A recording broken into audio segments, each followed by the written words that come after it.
Ryan Reynolds here from Mint Mobile. With the price of just about everything going up during inflation, we thought we'd bring our prices down. So to help us, we brought in a reverse auctioneer, which is apparently a thing. Mint Mobile Unlimited Premium Wireless. How to get 30, 30, bit to get 30, bit to get 20, 20, 20, bit to get 20, 20, bit to get 15, 15, 15, 15, just $15 a month? Sold! Give it a try at mintmobile.com/switch. $45 up front for 3 months plus taxes and fees. Promo rate for new customers for limited time. Unlimited more than 40 gigabytes per month. Slows full terms at mintmobile.com. Make this new school year an opportunity for your kids to learn important life skills with Greenlight. Greenlight is a debit card and money app for families where kids learn how to save, invest, and spend wisely, while parents keep an eye on kids' money habits. Greenlight also helps families get into their fall routine with a chores feature that lets parents assign chores and pay kids allowance when they check them off. Get your first month free at greenlight.com/Spotify. Greenlight.com/Spotify.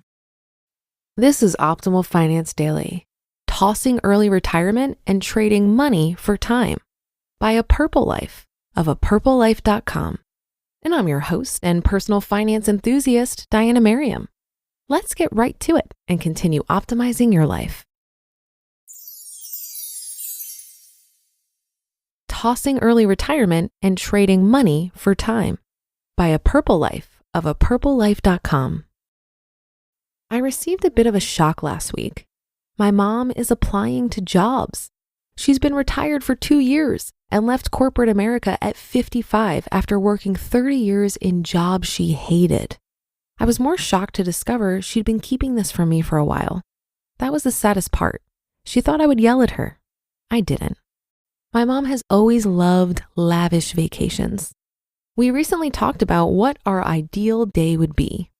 Hers revolved around being served and just doing nothing and relaxing on a beach. I asked if that's something she would get sick of eventually, and she said no. My ideal day involved waking up, becoming inspired, and being able to go wherever my heart takes me. On a spontaneous road trip to see all of the national parks in America, to the coast to frolic in the ocean, on a flight across the country to see my friend just because I feel like it. I want that freedom. My mom wants luxury. And understandably, that luxury isn't cheap. She originally worked an extra year to save for a few lavish vacations that we've just finished, including Thailand with family. I didn't agree with that either, but it's her life. What she seems to look forward to the most is luxury vacations, and she had a few planned for the next couple of years. But now she wants to add more. And financially, that's a slight problem. I'm all for doing what you want to do, but going back to work to pay for 1 to 4 week-long vacations seems a little crazy to me. Let me explain why.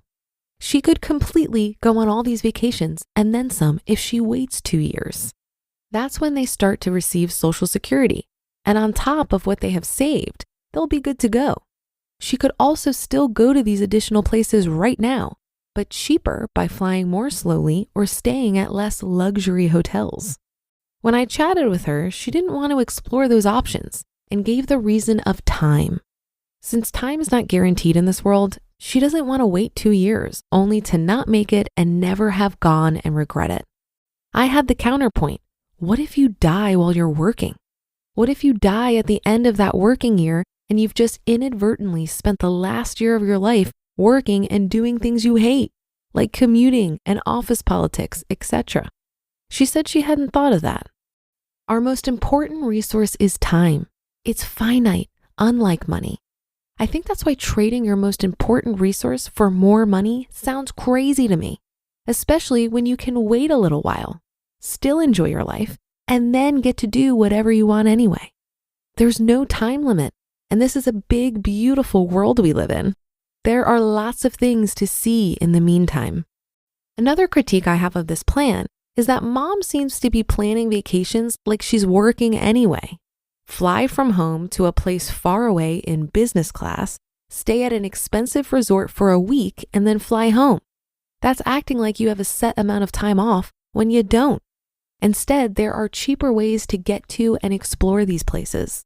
If it was me, there's no way in hell I would go back to work for a year to pay for something I would get anyway if I apply a little patience and enjoy my retirement in the meantime. I know I have a cushy life with working from home in my pajamas all day, And the kind of work we're talking about is far worse. Commuting 2 hours a day through Atlanta traffic, which is bumper to bumper no matter the time and is ranked as some of the worst traffic in the world. Actually working in an office and showing up in stuffy professional clothes. Office politics, performance reviews, and no time for you. This might be me, but when I'm working, I'm always thinking about it. I literally can't shut it off. Evenings, weekends, you name it. Time is literally never my own. I hate it, but maybe I'm unique in this. There's nothing on this earth that would make me go back to that once I was free, if I had a choice like my mom does. That cliche phrase, I could do anything for a year, seems like someone trying to convince themselves of that fact. I could not do anything for a year. I know that. I couldn't even live in Europe for 6 months without friends and family before realizing that I prefer to have people on the same continent with me. I couldn't work at my first job for a whole year because it was so toxic. I can't do anything for a year. It seems like everything is a trade-off between money and time, and I personally choose time. Update. Shortly after our discussion, my mom stopped looking for jobs. Reflecting on this time with her a year later, she says, "Yeah, I don't know what I was thinking." Since the previously mentioned discussion, I also convinced her to move to Vanguard and save $10,000 a year in useless advisor fees.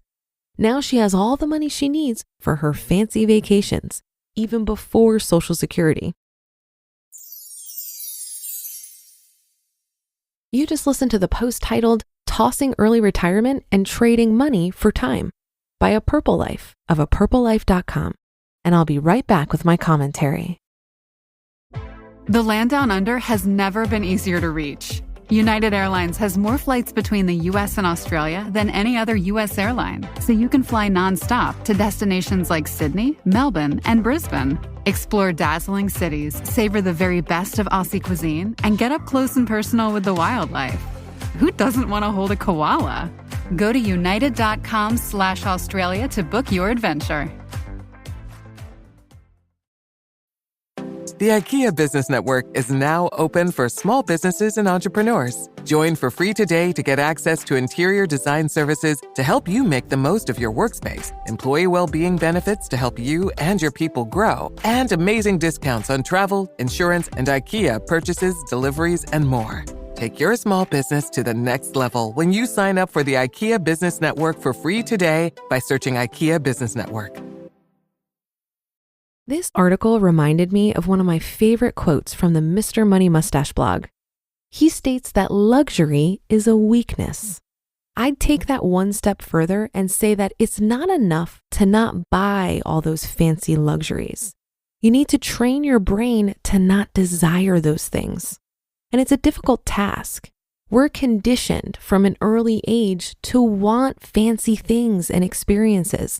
So it does take a deep mindset shift to rebel against that.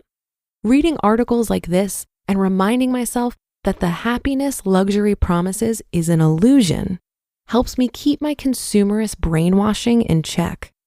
Research has shown that after enough income to meet basic human needs and some luxuries, there are diminishing returns to having more. I've found in my own life, happiness comes from relationships and surrounding myself with people that inspire me. It comes from creative expression, resourcefulness, and flexibility around how I use my time. It comes from prioritizing self-care and personal development. I now see my satisfaction with having and needing less in terms of luxuries as a superpower.